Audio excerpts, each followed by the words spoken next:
The great Khan's vanguard did not scream as they rode. They moved with the eerie, rhythmic thrum of a heartbeat made of iron and hoofbeats. By the time the sun dipped below the horizon of the Rus steppe, the proud city of Chernigov was no longer a city, but a funeral pyre so massive it appeared to swallow the stars. Among the smoldering ruins, a single Viking long-axe stood buried in the chest of a Mongol heavy cavalryman, its steel head glowing cherry red from the surrounding fires. A silent, impossible defiance against an empire that had forgotten the meaning of the word stop. Haraldr the Iron-Sided stood atop the crumbling stone rampart of the inner citadel, his breath hitching in the frigid air. The scent of rendered fat and wet ash was cloying, a physical weight in his lungs. Beside him, his nephew Eric clutched a notched sax, his knuckles white against the leather wrap. They were Varangians, descendants of the men who had carved their names into the walls of Miklagard with Byzantine gold and Norse blood. But they had never seen a tide like this. "They aren't men, uncle," Eric whispered, his voice cracking. "They are the wind. You cannot fight the wind with a shield." Haraldr didn't look at the boy. His eyes were fixed on the horizon, where the thousands of Mongol campfires looked like a fallen galaxy. "The wind can be broken by the mountain, Eric, and if there is no mountain, we will make one out of their corpses." It was the year 1240. The Mongol Empire, under the guidance of the legendary Subutai and Batu Khan, was a machine of relentless efficiency. They had crushed the Jin, humbled the Persians, and were now turning the Kievan Rus into a graveyard. To the Mongols, the Rus princes were fractured, soft, and easily broken. They had not yet truly encountered the Northmen, the Varangian remnants who stayed behind when the empires of the south began to fade. Haraldr turned away from the ruin of the city. He was a man of 50 winters, his beard a salt and pepper thicket, his face a map of scars earned from the Caucasus to the Baltic. He wore a hauberk of fine-linked mail, and across his back was the great Dane axe that had earned him his name. He knew the geography of war better than he knew the faces of his own children. "Gather the men," Haraldr commanded. "Not the Rus levies, they have no heart left for this. Gather the Varangians, every man who remembers the old tongue, every man who still carries a bearded axe." "Where are we going?" Eric asked. "To the Desna River," Haraldr said, his voice dropping to a low, predatory growl. "The Mongols move like water. They seek the easiest path, the flattest ground. They think we will hide behind walls. Walls are just tombs for men who are afraid to die. We are going to find a place where their horses are a burden and their arrows cannot find the sun." As they descended into the lower courtyard, the scale of the disaster became clearer. Refugees huddled in the shadows of the stables, their eyes hollow. These were people who had seen their world end in a single afternoon.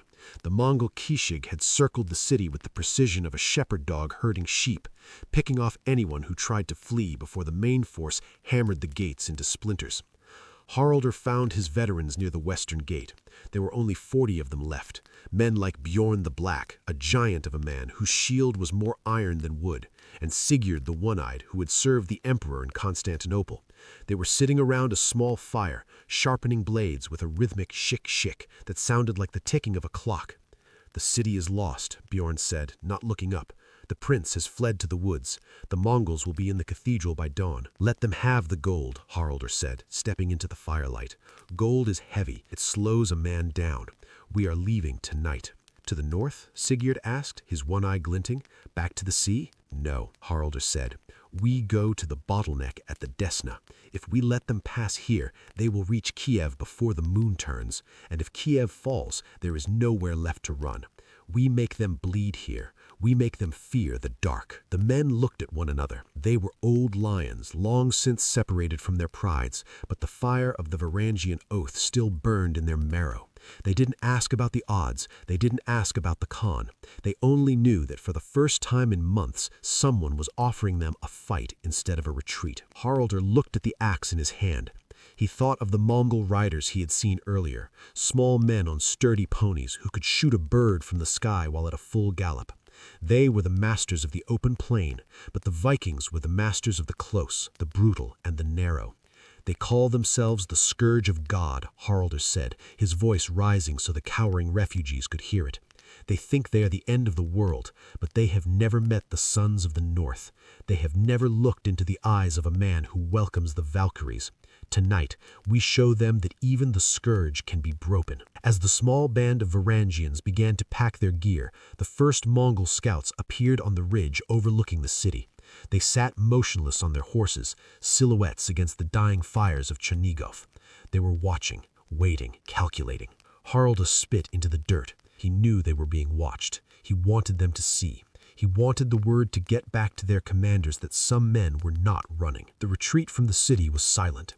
The Varangians moved like ghosts through the black woods, their mail muffled by rags, their footsteps synchronized. Behind them, the screams of the city finally began to fade, replaced by the howling of wolves drawn to the scent of the dead. Haraldr led them towards the river, his mind already spinning a web of steel and shadow. He wasn't just planning a defense, he was planning a nightmare. By the time the Mongol main force reached the banks of the Desna, they wouldn't find a fleeing army. They would find a wall of shields and a hunger for death that no empire could satisfy. The high stakes were set. The Mongol machine was moving west, but in its path stood 40 men who had nothing left to lose but their honor. The world was about to learn that the Mongols owned the land. The Northmen owned the soul of the warrior. The Mongol vanguard found the first head 3 miles from the riverbank, perched atop a jagged pine stump like a gruesome sentry. It was not the head of a peasant or a soft-handed boy, but one of their own, a seasoned Keshig scout, his silk tunic still intact, his eyes stitched shut with coarse fishing twine. Beneath the stump, scrawled in the black mud with the dark iron-rich blood of the deceased, was a single Norse rune, Thurisaz, the Thorn, a warning of a sharp, piercing defense that awaited those who dared to tread further into the thickening mist of the Desna Valley. Haraldr watched from the canopy of a massive oak, his breath a slow, rhythmic crawl. He saw the Mongol patrol halt. They didn't shout or recoil, they were professionals of slaughter, and they simply circled the stump with their ponies, their eyes scanning the tree line with predatory intensity. To the Mongols, psychology was a weapon they usually wielded through terror and pyramids of skulls. Finding it used against them by a ghost force in the woods was a jarring novelty that Haraldr intended to exploit until the river ran red. "They are cautious," Bjorn whispered from the shadows of the trunk below. "The Hell Riders don't like the trees, Haraldr. They feel the woods closing in on their horses." "Good," Haraldr replied, descending the trunk with a grace that belied his heavy mail. "Fear is a slow poison. It starts in the gut and ends in the sword arm. Let them wonder how many of us are hiding in the gray." The Varangians had not spent the night resting. While the Mongol Tumans were feasting on the spoils of Chernigov, Haraldr's 40 men had labored like titans. They had reached the Devil's Throat, a narrow limestone-walled ravine that served as the only viable path for a large cavalry force to reach the primary ford of the Desna. It was a natural killbox, but Haraldr had improved upon nature's design. He had ordered his men to fell the ancient towering pines that lined the ridge, but they hadn't just piled them into a barricade. Using their knowledge of shipbuilding, the geometry of the longship that lived in their very DNA, they had lashed the trunks together with heavy iron chains and leather strops, creating a series of tiered, interlocking ramparts that mimicked the hull of a great vessel wedged into the earth. They called it the Landworm. The structure was angled to deflect arrows and reinforced with sharpened stakes that pointed outward like the teeth of a pike. To a Mongol horseman, it looked less like a wall and more like a predatory beast rising from the forest floor. "Position the archers on the gunwales," Haraldr commanded, gesturing to the upper tiers of the log structure. "Sigurd, take the 10 men with the heaviest mail and hold the prow. That's where the first wave will hit. They'll try to ride over it. Let them find out that the wood is harder than their skulls." By mid-morning, the humidity of the forest had turned the air into a thick, wet wool.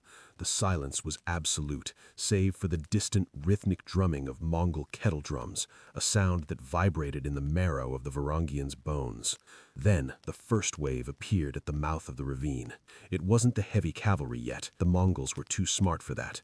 They sent in the Mongudai, the light horse archers, the suicide squads, meant to draw out the enemy and test their strength. They rode in a swirling circle, a Parthian swarm, raining arrows toward the landworm with terrifying speed and accuracy. Thwack, flack, flack. The arrows hissed through the air like angry hornets, thudding into the thick pine bark of the barricade. Haraldr stood behind the prow, his shield raised, feeling the vibration of every impact. "Hold!" he roared, his voice echoing off the limestone cliffs. "Let them waste their quivers on the trees. They can't kill a forest with splinters." For 20 minutes the Varangians endured the storm. One man, a young Swede named Ulf, took an arrow through the gap in his helm, his life ending in a silent slump against the logs. Haraldr didn't flinch. He watched the Mongol formation. He saw the commander in the rear, a man in a high-peaked helmet with a leopard skin cloak, gesturing for the circle to tighten. They were getting frustrated. They were moving closer to the stakes to see what was behind the wood. "Now!" he screamed. From the sides of the ravine, hidden by clever screens of brush and moss, 10 Varangians pulled on heavy ropes. The deadfalls, massive bundles of sharpened logs suspended by counterweights, swung down from the cliffs with the force of a falling mountain. The carnage was instantaneous. The narrow path became a charnel house of shattered bone and screaming horseflesh. The Mongol circle was snapped in two.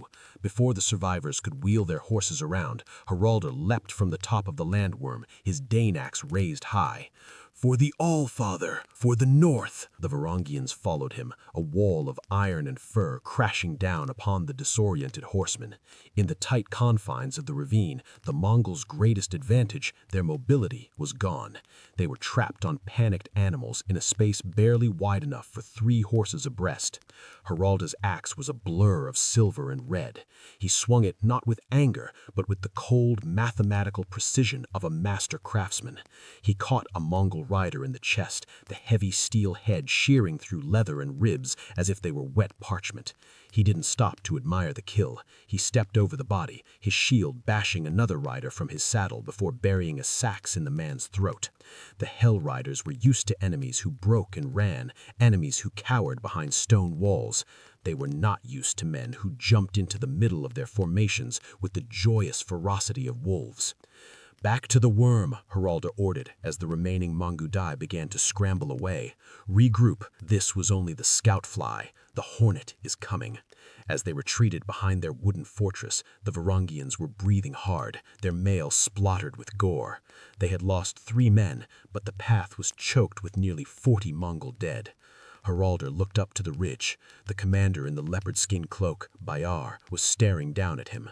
There was no longer curiosity in the Mongol's eyes. There was a cold, simmering fury. He turned his horse and vanished into the trees. "He's gonna bring the fire, isn't he?" Eric asked, wiping blood from his cheek. His hands were shaking, but his eyes were beginning to harden, the innocence of the boy being burned away by the heat of the fray. "He'll bring everything," Haraldr said, looking at the landworm. "He'll bring the fire, the catapults, and 10,000 men. But he has to get through this throat first, and we are the bone that is going to choke him." Haraldr looked at his men. They were cleaning their blades, their faces grim but steady. They knew the math, 40 against thousands. But for the first time, the Mongols had encountered a force that didn't fear their legend. As the first drums of the main tumen began to thrum in the distance, louder and deeper than before, Haraldr felt a grim satisfaction. The Battle of the Desna had truly begun, and the steppe was about to find out that the North remembered how to bleed an empire. The Mongol tumen did not move with the clumsy weight of a European levy. They moved with the terrifying, fluid cohesion of a starling flock.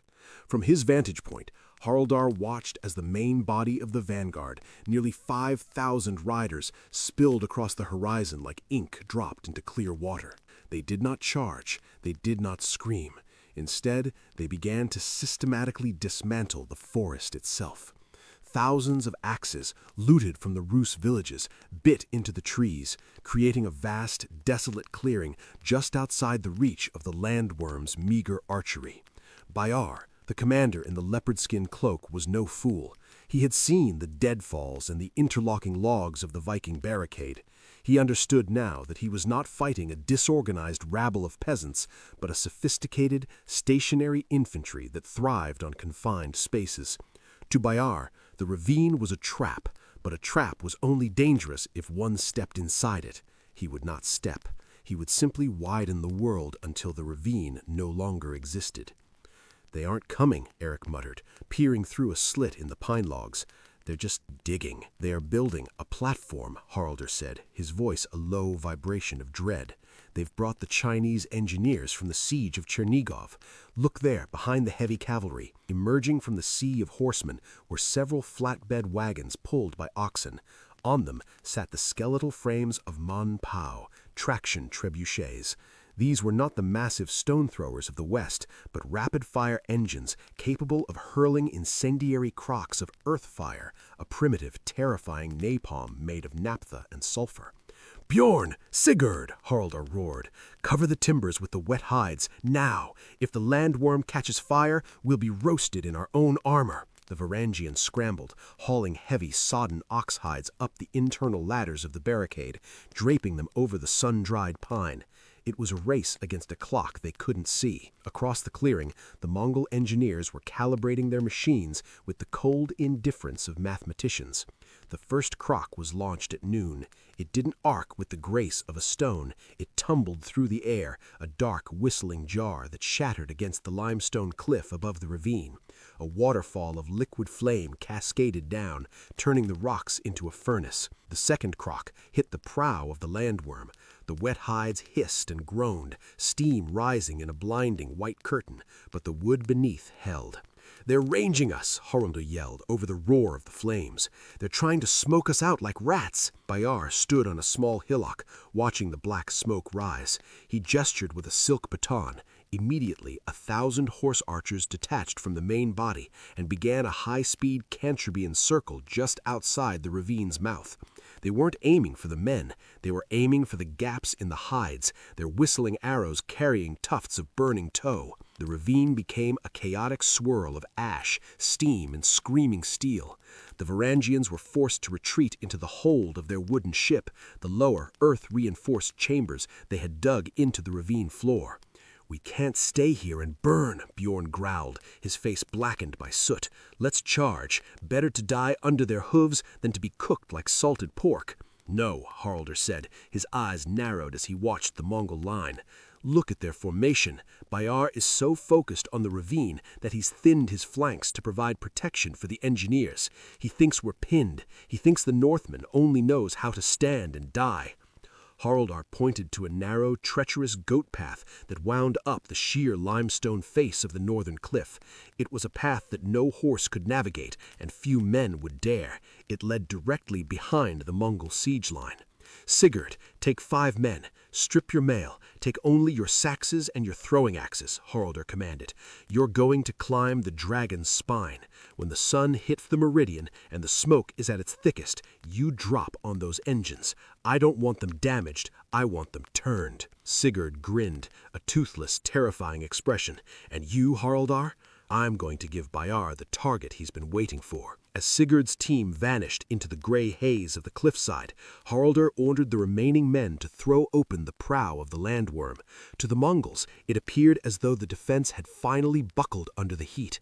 The heavy wooden gates, charred and smoking, swang wide, revealing a small, ragged line of Vikings standing in the middle of the ravine, their shields locked, their axes resting on their shoulders. Seeing the opening, Bayar didn't hesitate. He sensed the end.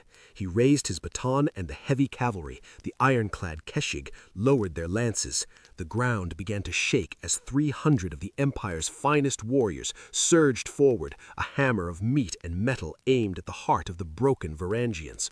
"Wait for it," Haraldr whispered to Eric, who was trembling beside him. "Wait for the song of the mountain."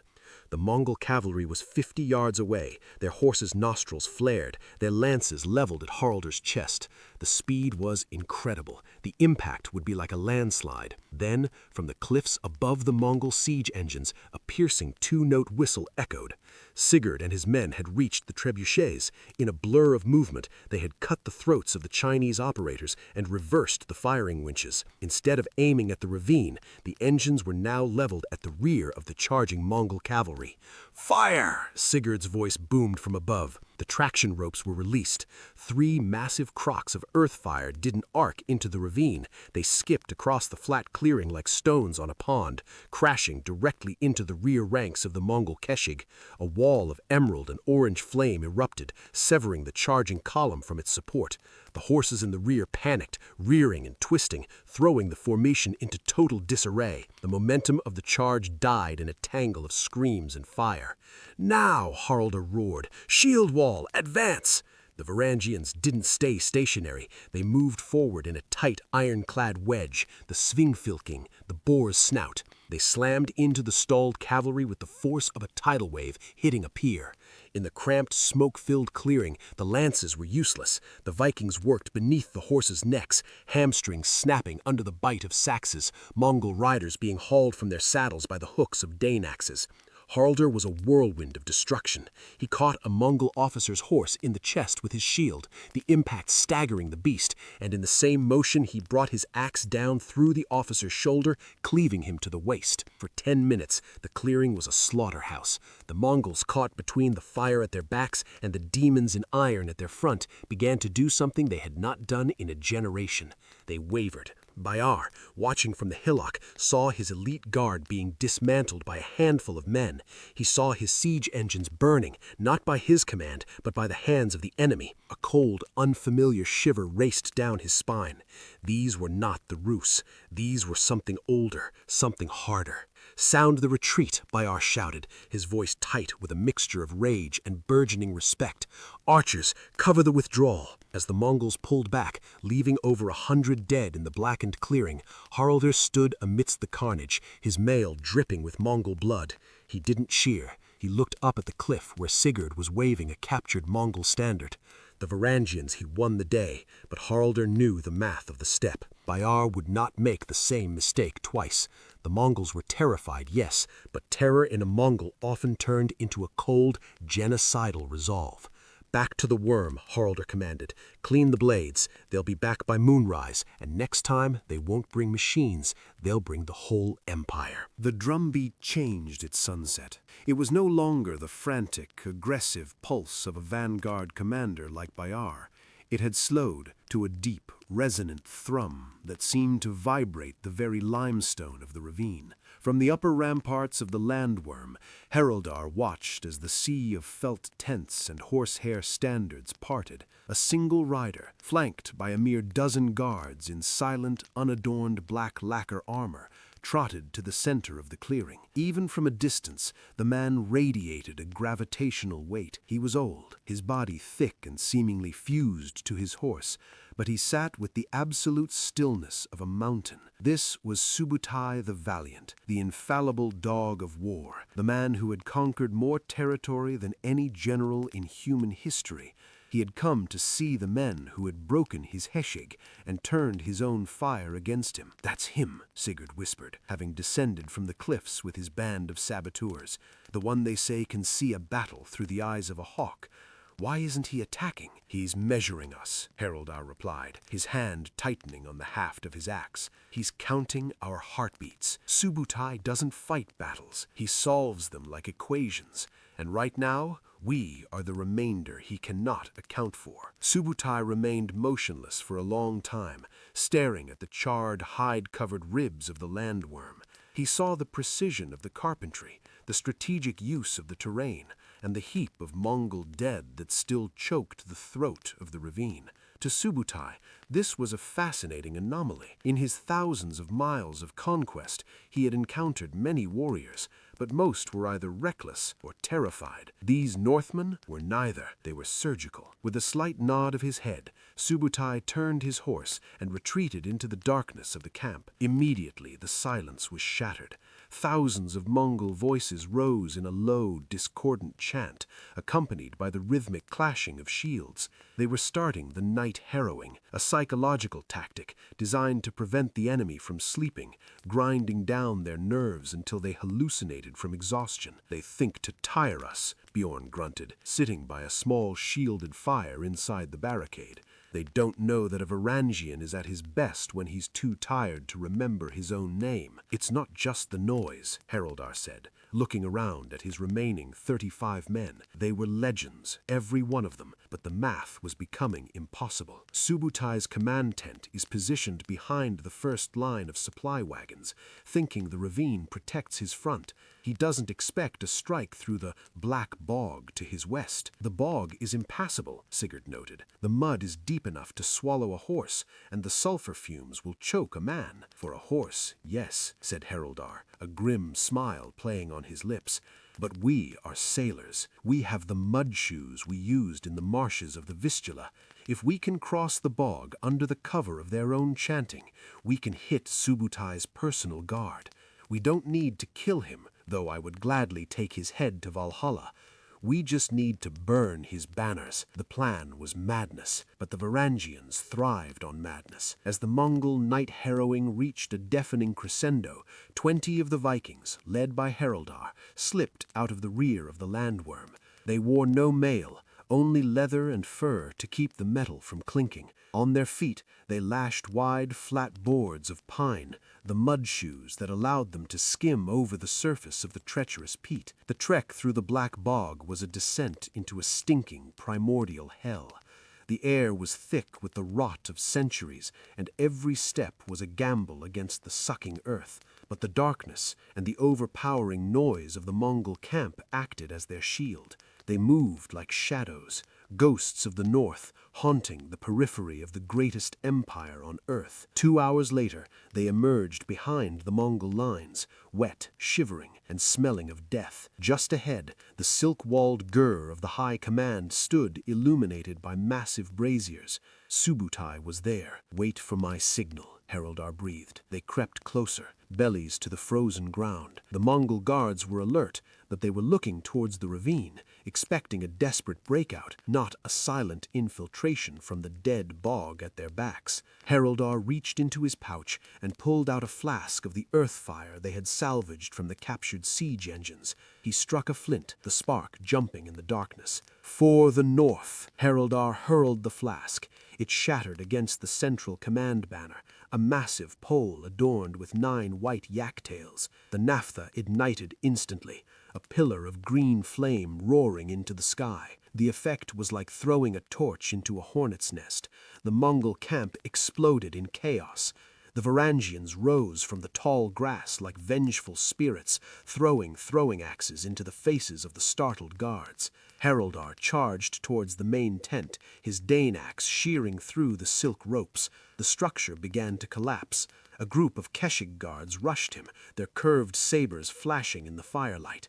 Haraldr didn't parry. He used the momentum of his axe to sweep their blades aside, the heavy steel head smashing into a guard's helmet with a sickening crunch. "Subutai!" Haraldr roared, his voice cutting through the din. A heavy-set man stepped from the ruins of the tent, a short, recurved bow already notched in his hand. It was the old general. His eyes met Haraldr's for a fraction of a second, a moment of recognition between two masters of slaughter.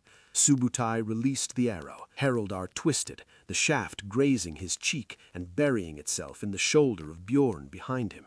Before Subutai could notch another, Haraldr hurled his sakes.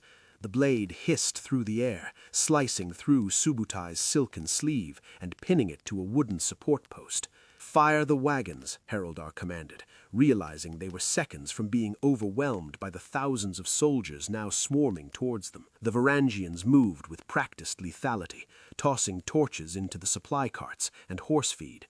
Within minutes, the rear of the Mongol camp was a raging inferno. "Back to the bog! Move!" They retreated as the first wave of Mongol reinforcements reached the command center.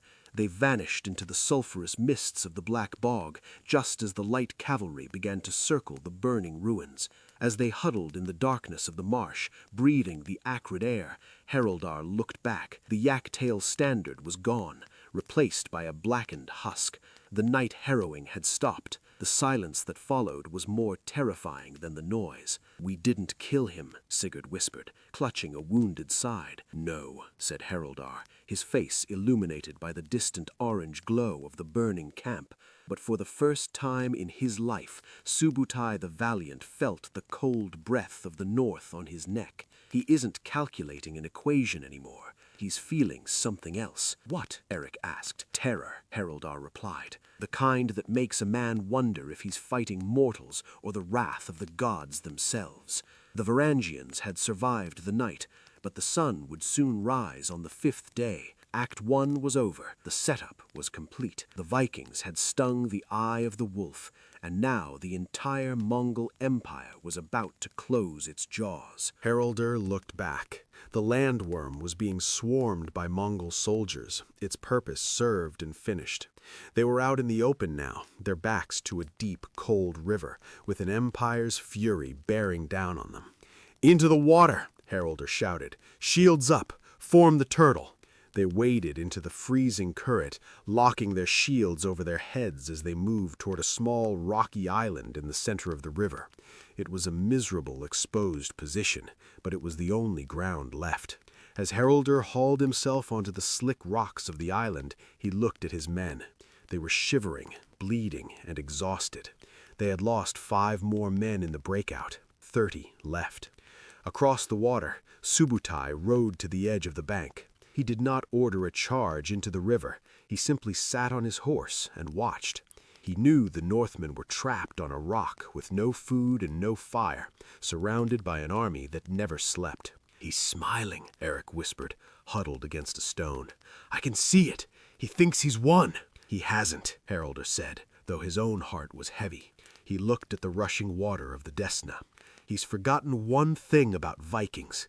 We are never more dangerous than when we are wet, cold, and have nowhere left to go but the halls of our fathers."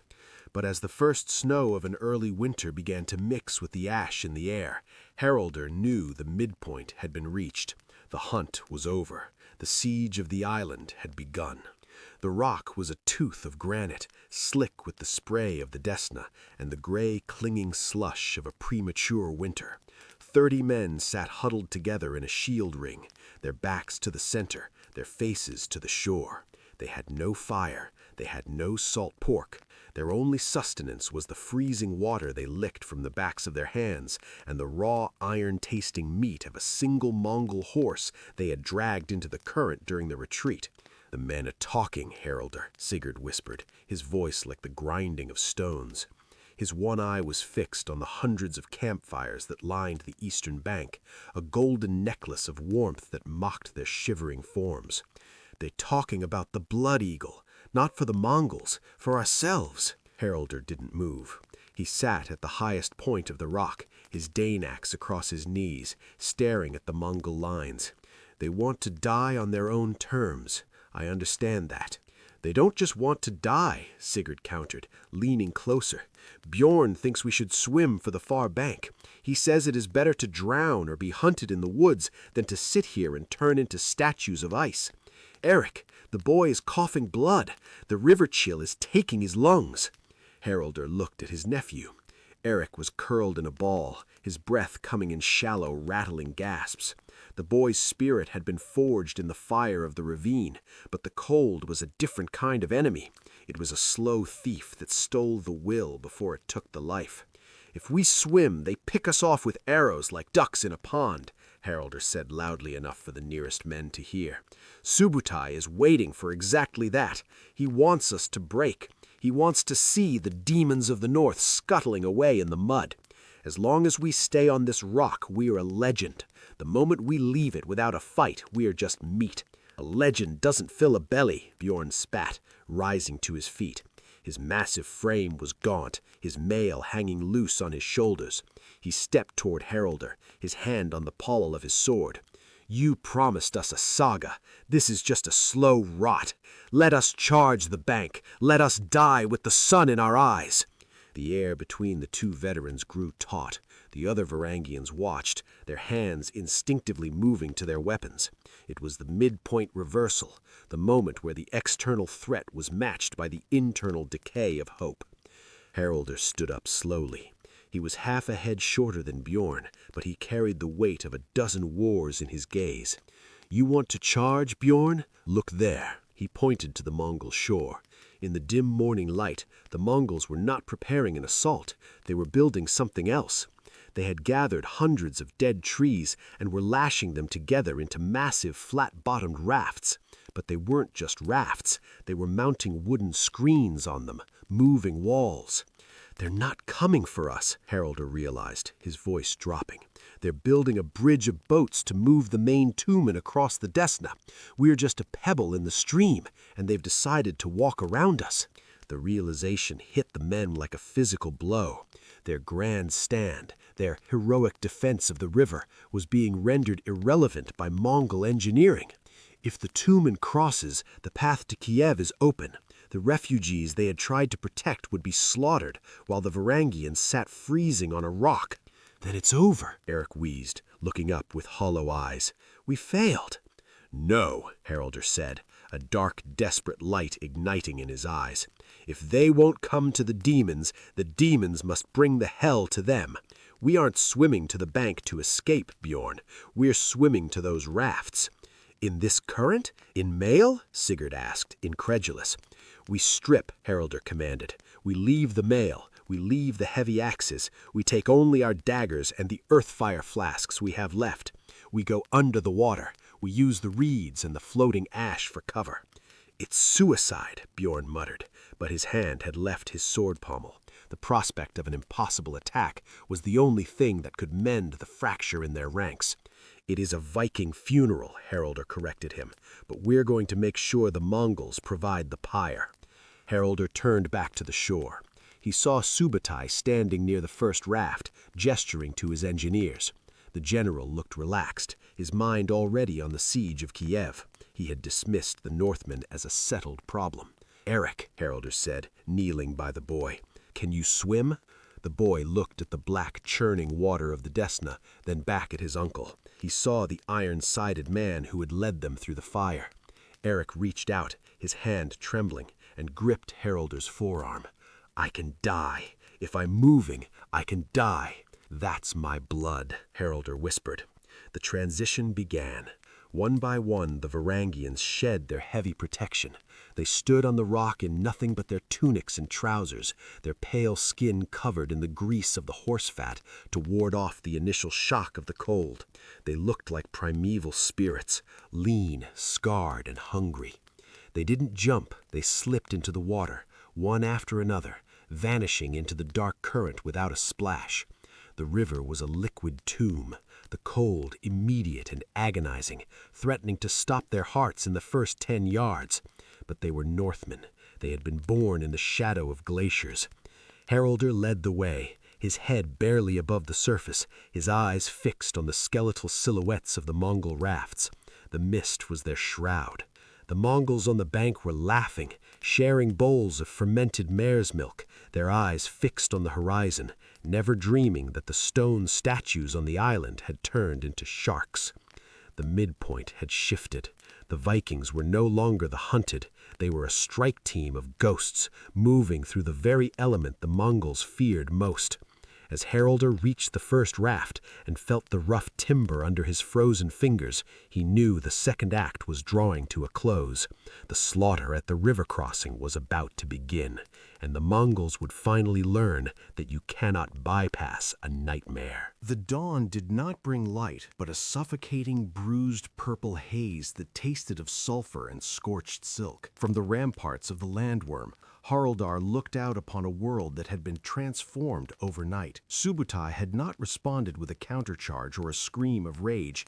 Instead, the infallible dog had ordered his tumens to systematically ignite the forest for 5 miles in every direction. The ancient pines, once the Varangians' greatest ally, were now towering torches that consumed the oxygen and turned the ravine into a convection oven. "He is burning the world to find 40 men, Bjorn said, his voice a rasp. He was wrapping his forearms in wet linen, a desperate defense against the heat that was already blistering the paint on their shields. "He isn't just looking for us," Haraldr replied, squinting through the heat shimmer. "He's clearing the board. He's realized that as long as there is a tree to hide behind or a shadow to melt into, he cannot predict us, so he is removing the shadows." The Mongols had moved their main camp back, well beyond the reach of the Black Bog. In the clearing, thousands of men worked with rhythmic, terrifying efficiency.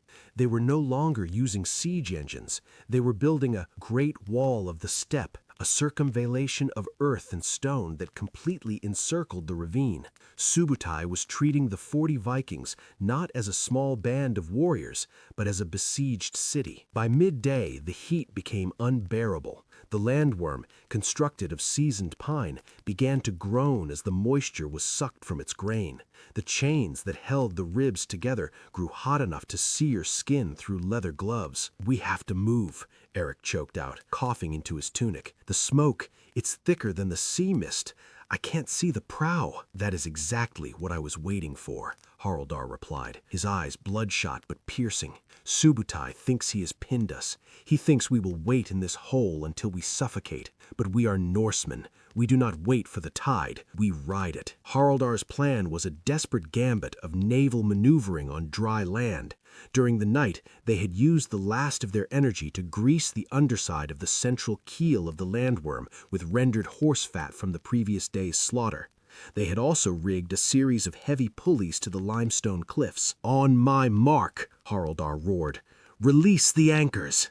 With a thunderous crack of splintering wood and groaning iron, the central section of the Viking barricade did not fall, it slid.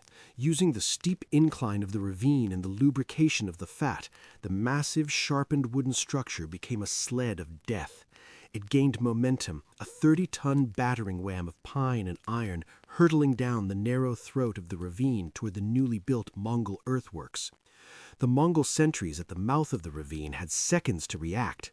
They saw a wall of smoke and flame, and then, emerging from the haze like a ghost ship from a nightmare, the landworm came screaming toward them.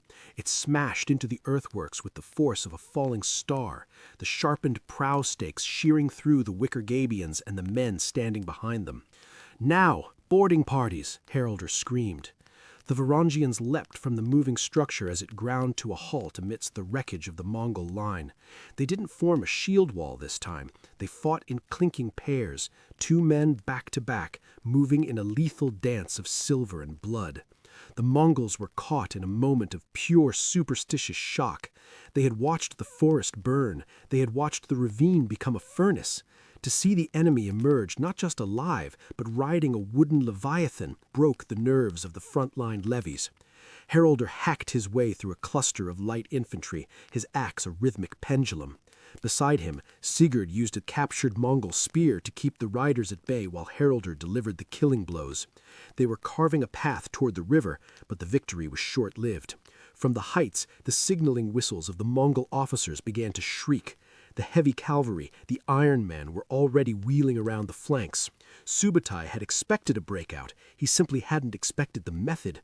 "The river! Reach the Desna!" Haraldr ordered, seeing the trap beginning to close again. As they sprinted toward the water, the ground beneath them began to vibrate.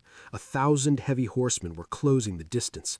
The Vikings reached the muddy banks of the Desna just as the first arrows began to fall like a black curtain. The rock was a tooth of granite, slick with the spray of the Desna and the gray, clinging slush of a premature winter. 30 men sat huddled together in a shield ring, their backs to the center, their faces to the shore. They had no fire. They had no salt pork. Their only sustenance was the freezing water they licked from the backs of their hands and the raw, iron-tasting meat of a single Mongol horse they had dragged into the current during the retreat. "The men are talking, Haraldr," Sigurd whispered, his voice like the grinding of stones. His one eye was fixed on the hundreds of campfires that lined the eastern bank, a golden necklace of warmth that mocked their shivering forms. "They are talking about the Blood Eagle.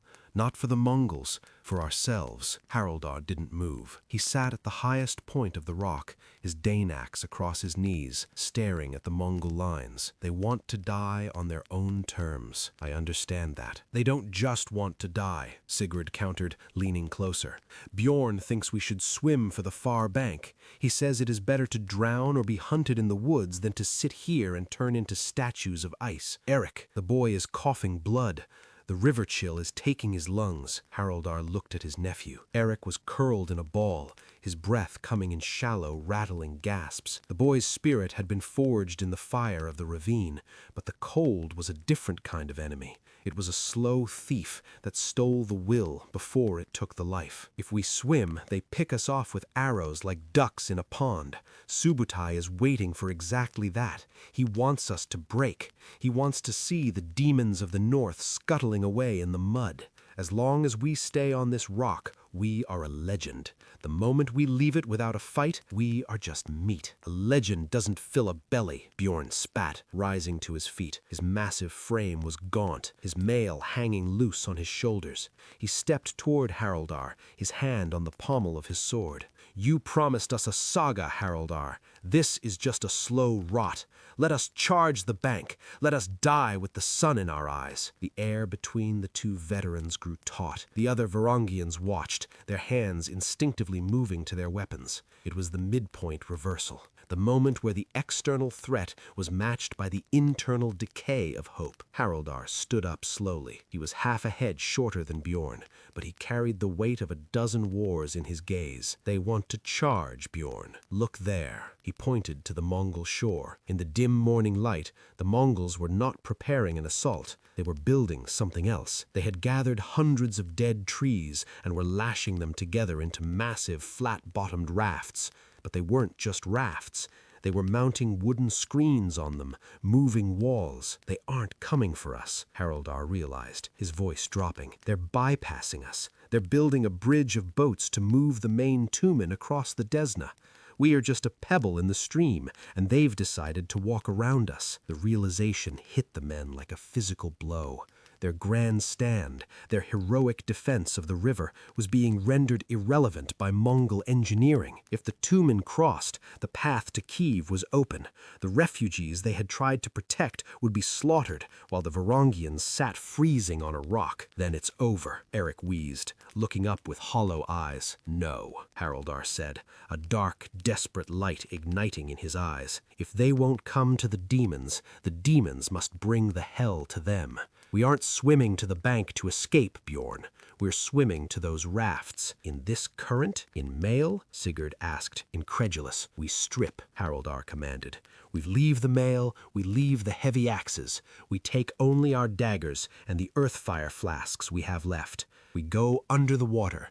We use the reeds and the floating ash for cover. It's suicide, Bjorn muttered, but his hand had left his sword pommel. The prospect of an impossible attack was the only thing that could mend the fracture in their ranks. It is a Viking funeral, Haraldr corrected him, but we're going to make sure the Mongols provide the pyre. Haraldr turned back to the shore. He saw Subutai standing near the first raft, gesturing to his engineers. The general looked relaxed, his mind already on the siege of Kiev. He had dismissed the Northmen as a settled problem. Eric, Haraldr said, kneeling by the boy, can you swim? The boy looked at the black, churning water of the Desna, then back at his uncle. He saw the iron-sided man who had led them through the fire. Eric reached out, his hand trembling, and gripped Haraldr's forearm. I can die. If I'm moving, I can die. That's my blood, Haraldr whispered. The transition began. One by one, the Varangians shed their heavy protection. They stood on the rock in nothing but their tunics and trousers, their pale skin covered in the grease of the horse fat to ward off the initial shock of the cold. They looked like primeval spirits, lean, scarred, and hungry. They didn't jump. They slipped into the water, one after another, vanishing into the dark current without a splash. The river was a liquid tomb, the cold immediate and agonizing, threatening to stop their hearts in the first 10 yards.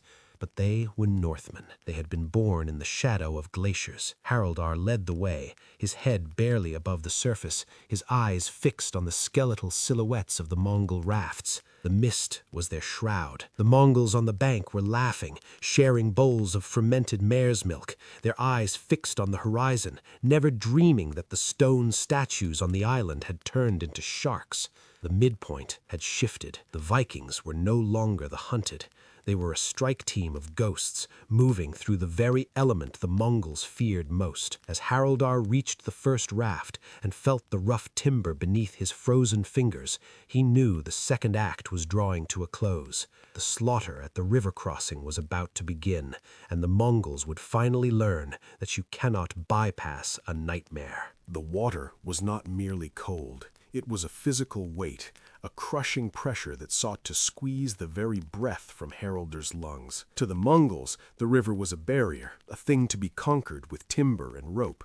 To the Varangians, it was the road home. They moved through the black depths of the Desna with the rhythmic silence of seals, their bodies greased and their minds detached from the agony of the frost. Haraldr surfaced beneath the shadow of the primary raft, a massive, sprawling platform of lashed pines that stretched 50 feet into the current. Above him, he could hear the rhythmic thud, thud, thud of Mongol boots and the guttural shouts of engineers. They were arrogant in their industry. They believed the island demons were pinned by the cold, waiting for the mercy of a quick death. He looked to his left. A pale hand broke the surface, followed by the scarred face of Sigurd. The veteran nodded once, his single eye glinting with a murderous light. One by one, the 30 wraiths emerged from the silt, clinging to the underside of the Mongol bridge. "Now," Haraldr mouthed, the word lost to the roar of the river. They didn't climb onto the rafts. Instead, they drew their long saxes and began to hack at the lashings, not the thick perimeter ropes, but the tension points that held the heavy wooden screens upright. At the same time, Bjorn and a handful of others worked on the iron chains the Mongols had looted from Chernigov to anchor the structure. Above, the weight of the heavy Mongol cavalry began to test the bridge. The first 100 riders of the main Tumen were already filing onto the structure, their horses nervous, their iron barred and clinking. The bridge groaned under the immense pressure of several tons of horseflesh and armored men. Haraldr reached into his waterproof leather pouch and pulled out a final flask of earth fire. He didn't throw it. He waited until the central span of the bridge was crowded with the elite Keshig. With a surge of strength that defied his frozen muscles, Haraldr hauled himself onto the edge of the raft. A Mongol sentry turned, his mouth opening in a silent cry of shock, but Haraldr's blade was faster, severing the man's windpipe before the alarm could be raised. Haraldr smashed the flask at the base of the main tension mast. The emerald flame exploded upward, catching the dry silk of the windscreens. Simultaneously, the Vikings below severed the final anchor cables. The bridge, no longer a stable path, but a massive, unmoored vessel, caught the full force of the Desna's spring thaw. The catastrophe was cinematic in its violence. The bridge buckled in the middle. The heavy horsemen, trapped by their own wooden screens, had nowhere to turn. As the structure began to pivot and disintegrate, horses screamed and tumbled into the freezing water, their heavy armor acting as an anchor that dragged them and their riders straight to the bottom. "To the bank!" Haraldr roared, his voice finally breaking the silence. "Don't let them reform!" The Varangians swarmed onto the muddy shore like a pack of wolves. They were half naked, blue with cold, and covered in river silt, looking every bit the demons the Mongols feared. They fell upon the disoriented engineers and the light cavalry waiting to cross. It wasn't a battle. It was a slaughter in the mist. The Mongols, whose entire doctrine relied on distance and horse speed, found themselves in a frantic close-quarters scramble against men who fought with the desperation of the damned. Haraldr's sax moved in a blur, finding the gaps in silk and leather, while Bjorn used a discarded Mongol maul to shatter skulls. Across the wreckage of the burning bridge, Subutai stood on the far bank. For the first time, the infallible dog looked shaken. He saw his elite guard being swallowed by the river, and his bridge, his masterwork of engineering, turning into a funeral pyre that drifted downstream. But Subutai's shock lasted only a heartbeat. He signaled to his archers. "They're turning the bows!" Sigurd yelled. "Haraldr, we have to move!" "Into the trees," Haraldr commanded. "North, we lead them into the Deadlands." The Vikings melted into the forest, but they were no longer just running. They had broken the Mongol momentum. They had forced Subutai to stop, to rebuild, and to look at the woods not as a resource, but as a lair. As they ran through the darkening pines, the heat of the fight began to fade, replaced by the bone-deep exhaustion of Act II's closing. They were 30 men against an empire, and though they had won the river, They had lost their armor, their heavy weapons, and their island. The retreat was a scorched-earth nightmare. Behind them, the Mongols set the very world on fire, determined to flush them out. But Haraldr looked at his men, bleeding, shivering, yet walking with their heads high. "Where are we going, uncle?" Eric asked, his voice a ghost of its former self. Haraldr looked towards the north, where the Dnieper awaited. "To the ice, Eric.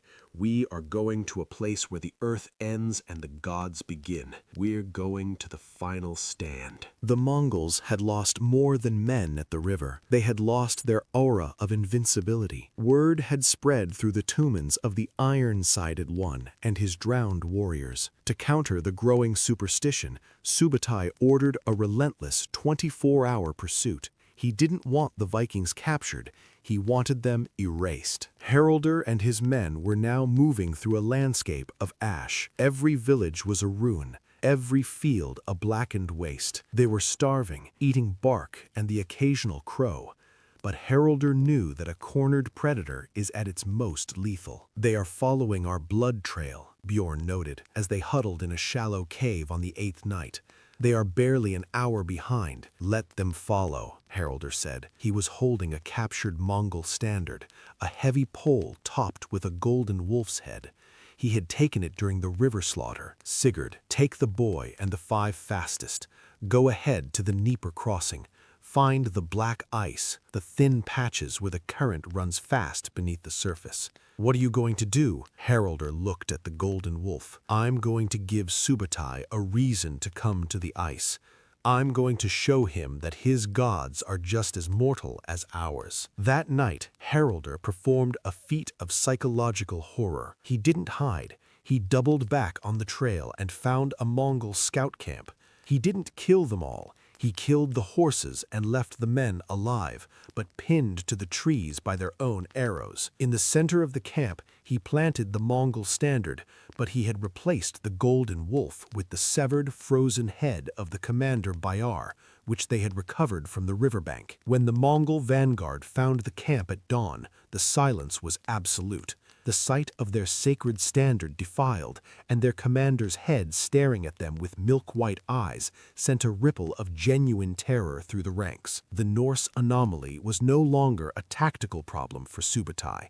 It was a spiritual one. He could not lead his army to Kiev with this ghost story at his back. He had to finish it. "He's coming," Haraldr whispered, watching from a ridge as the entire Mongol vanguard, thousands of riders, swerved away from the path to Kiev and turned toward the frozen Dnieper. The midpoint reversal was complete. The Vikings had successfully diverted the storm. Now all that remained was the climax. The hunters were being led to the ice, and the north was ready to swallow them whole. Chapter 9. The Death Chant. The Dnieper was a vast white desert of treacherous beauty, a highway of frozen glass that separated the world of men from the world of ghosts. Haraldr stood on the western bank, looking out over the expanse. The ice was thick enough to support a man, perhaps even a horse, but beneath the surface, the river was alive, a black, churning leviathan that never truly slept. "It is ready," Sigurd said, emerging from the white haze. He and his men had spent the night weeding the ice. They had used their remaining daggers and axes to score deep, invisible grooves in the frozen surface, creating a grid of structural weaknesses that only needed a certain weight, the weight of a charging tumen, to shatter. The 30 Varangians stood in a single line on the ice, several hundred yards from the bank.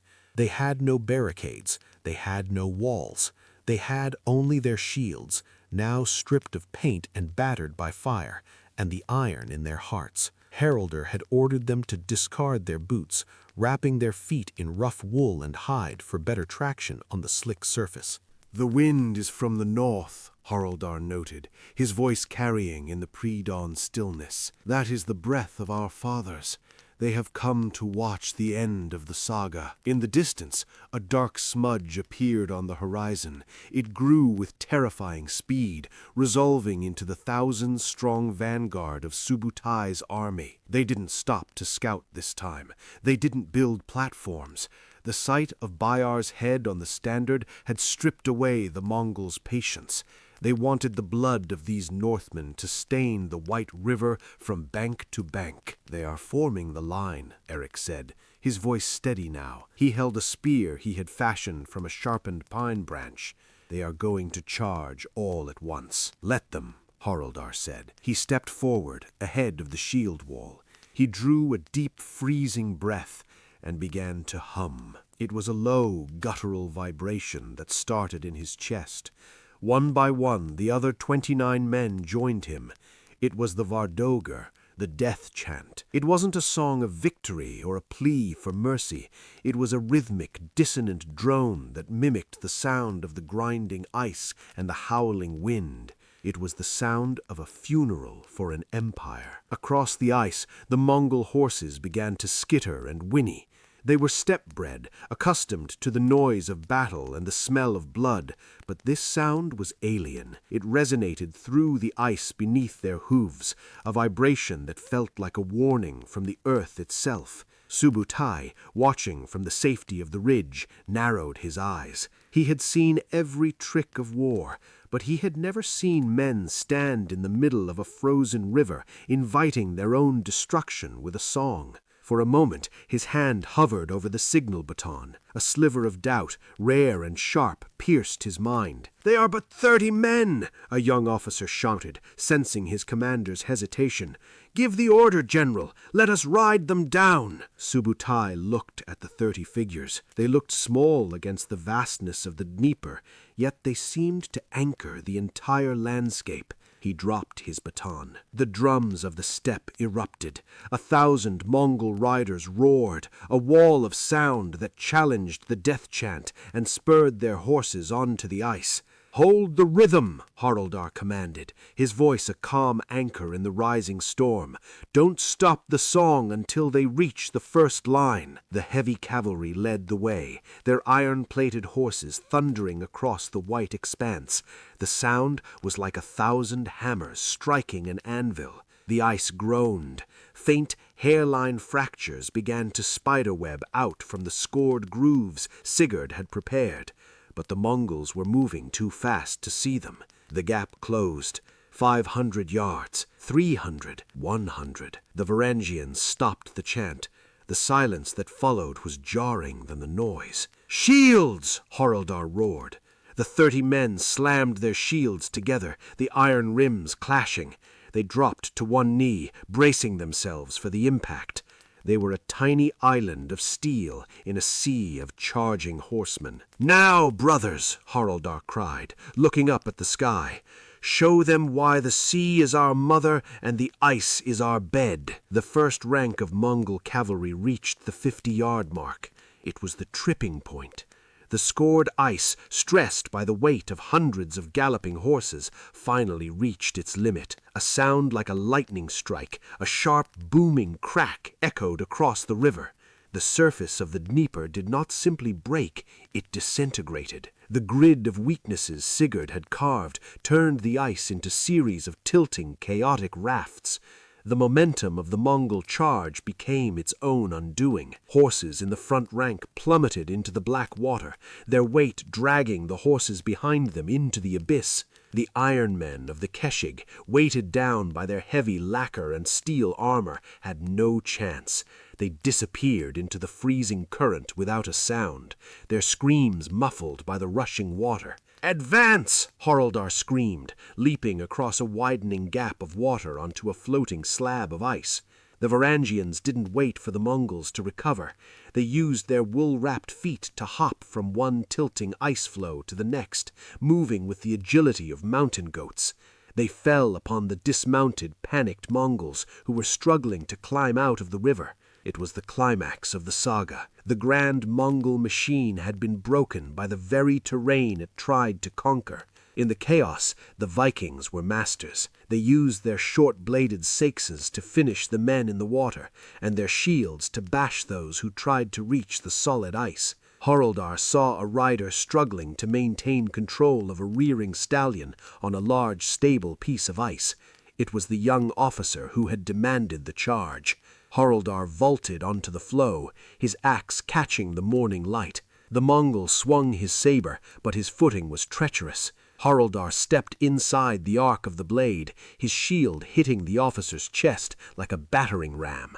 As the man fell back into the water, Haraldr did not follow. He turned his gaze back to the ridge. There, silhouetted against the rising sun, was Subutai. The general was motionless. He saw his vanguard being swallowed by the Dnieper. He saw 30 men doing the impossible. He realized then that he could win this battle. He could bring up 10,000 more men and eventually kill every one of these Northmen. But he would lose his army's spirit in the process. They would never forget the demons of the ice. Subutai raised his hand. The low, mournful blast of a horn echoed over the river. The remaining Mongol riders, those who had not yet stepped onto the weeded ice, pulled back. They watched in a mixture of horror and awe as the Varangians stood amongst the wreckage of the vanguard, their pale skin stained with Mongol blood, their voices rising once more in the death chant. The Mongols were not merely defeated in a skirmish, they were haunted. The silence that followed the retreat of the Mongol horns was heavier than the roar of the battle had been. It was a vacuum of sound, filled only by the rhythmic wet slap of the Dnieper's current against the jagged edges of the broken ice. The white desert was now a mosaic of black water and crimson slush. Haraldr stood on a tilting floe, his breath coming in ragged, frozen plumes. His Danax was gone, lost to the depths when he had used it to pry a Keshig commander from his saddle. In his hand he clutched a broken spear, using it as a cane to keep his balance on the slick, treacherous surface. He looked around at the iron-sided veterans who remained. Of the 30 who had entered the water, only 14 stood. Bjorn the Black lay sprawled across a sheet of ice, his chest heaving, his massive hands dyed dark with the lifeblood of 5 men. Sigurd the One-Eyed was kneeling nearby, binding a deep gash in his thigh with a strip of his own tunic. And Eric, young Eric, who had begun this journey as a boy terrified of the wind, was standing at the edge of a lead, staring down into the dark water where the Mongol vanguard had vanished. "They aren't coming back," Eric whispered. It wasn't a question, but a realization that felt like a weight being lifted from his soul. Subutai is a predator, not a fool. He has seen the cost of this crossing. He knows that even if he kills us all, he will leave the bones of his best men in this river. He cannot afford to reach Kiev with a broken heart. On the eastern bank, the Mongol Tumen remained visible, a dark line of silent observers. They did not fire arrows, they did not shout. In the center of their line, the silk standards of the high command were lowered. It was a gesture Haraldr had seen only once before in the Far East, a sign of respect for a defeated foe who had fought with the favor of the gods. Suddenly, a single rider detached from the Mongol line. It was not a messenger or a warrior, but an unarmored groom leading 2 riderless horses. The horses were magnificent, white steppe ponies, their coats groomed to a high sheen, their saddles empty. The groom led them to the very edge of the riverbank, tethered them to a lone willow tree, and then bowed low toward the men on the ice before retreating. "A gift?" Sigurd asked, squinting his one eye. "A tribute," Haraldr corrected. "Subutai is paying for the passage of the souls we sent to the bottom. He is acknowledging that the North has a price he is no longer willing to pay." The Varangians began the slow, agonizing trek back to the western bank. They moved with the deliberate care of men who were held together by nothing but sheer will and the cooling adrenaline of the fray. When they finally reached the solid ground of the forest's edge, they didn't cheer. They collapsed into the snow, their bodies finally succumbing to the exhaustion they had fended off for 12 chapters of blood and fire. Haraldr walked to the 2 white horses. On the saddle of the lead horse sat a small lacquered box. Inside was a single heavy gold coin from the Jin Empire and a tuft of white yak hair from Subutai's own standard. It was a message that needed no translation. "You have earned your life. Do not cross my path again." "What do we do now, Haraldr?" Bjorn asked, his voice weary beyond measure. "Kiev still sits in the path of the storm. These thousands behind us, they will eventually find another way around." Haraldr looked back at the Dnieper. The ice was already beginning to knit itself back together in the deepening cold, but the scars of the weeding would remain as a warning to any who dared the crossing. "We have bought the city a week," Haraldr said, his eyes turning north toward the Baltic and the gray seas of his youth. "Perhaps a month. In that time, the refugees will reach the Polish woods and the princes will find their steel, or they won't. Our oath was to the people, not the walls, and the people are gone." He looked at his 14 survivors. They were no longer the shield of the North in name only. They were a living legend. "We go to the sea," Haraldr commanded. "We find a ship. The world is changing, and the steppe is moving west. But today, the North showed the Khan that there are some shadows even the sun of the great empire cannot burn away." As the sun began to set, casting long golden shadows across the Dnieper, the small band of Norsemen turned away from the river. They left the Mongol standard behind, planted firmly in the frozen mud of the bank, a golden wolf's head staring back at the army that had finally learned the meaning of terror. The Battle of the Ice was over. The Saga of the Iron-Sided Varangians was just beginning. The march north was a silent affair. They moved through the hinterlands of the Rus, bypassing the smoking ruins of villages and the hollow-eyed survivors who watched them pass like apparitions. The Mongols had bypassed this region after the disaster at the Dnieper, swerving south toward the richer, softer lands of Hungary and Poland. Haraldr's terror had worked. Subutai had not forgotten the Vikings. He had simply categorized them as a natural disaster, a storm that was better avoided than fought. By the 10th day, they reached the coastal marshes of the Baltic. The air changed, losing the dry, dusty scent of the steppe and gaining the sharp, salt-tossed bite of the open water.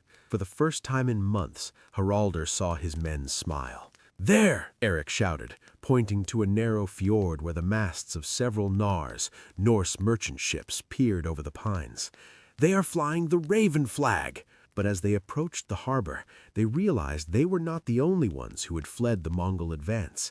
The port was teeming with Norsemen, Swedes, and Danes, all preparing to sail. The word had reached the Baltic. The world is ending in the east. The Golden Horde is coming. Haraldr walked into the main hall of the settlement, his tattered Varangian cloak swirling around his heels. The local Jarl, a man who had never seen the fire of a Mongol two-men, looked at the 14 scarred, half-frozen warriors with suspicion. "Who are you to demand a ship?" the Jarl asked, his hand on his sword. "The seas are crowded, and every man seeks to reach the islands before the winter storms." Haraldr stepped forward, the gold Jin coin from Subutai's tribute glinting in the firelight. He placed the yak-hair tuft on the table. "I am Haraldr the Iron-Sided, and these are the men who made the great Khan bleed in the ice. We do not demand a ship, Jarl. We are the reason you still have a harbor to sail from." The Jarl looked at the yak-hair, the mark of a Mongol general. He looked at the scars on Haraldr's face and the hollow, thousand-yard stares of the veterans behind him. He slowly removed his hand from his sword. "Tell me the story," the Jarl whispered.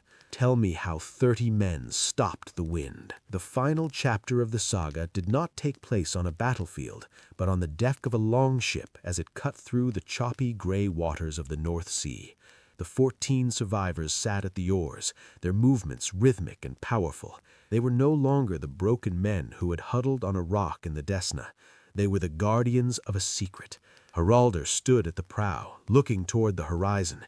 He knew that the Mongol Empire would continue to grow, that Kiev would eventually fall, and that the map of the world would be redrawn in blood. But he also knew that for one brief moment in the year 1240, the unstoppable machine had been halted by the sheer, stubborn refusal of the human spirit to be conquered. "Will they remember us, uncle?" Eric asked, leaning against the gunwale. Haraldr looked at the boy. His face was now as hard as the limestone cliffs of the ravine, but his eyes were clear. "The Mongols will remember," Haraldr said. "They will tell stories of the demons of the ice to their children to make them behave.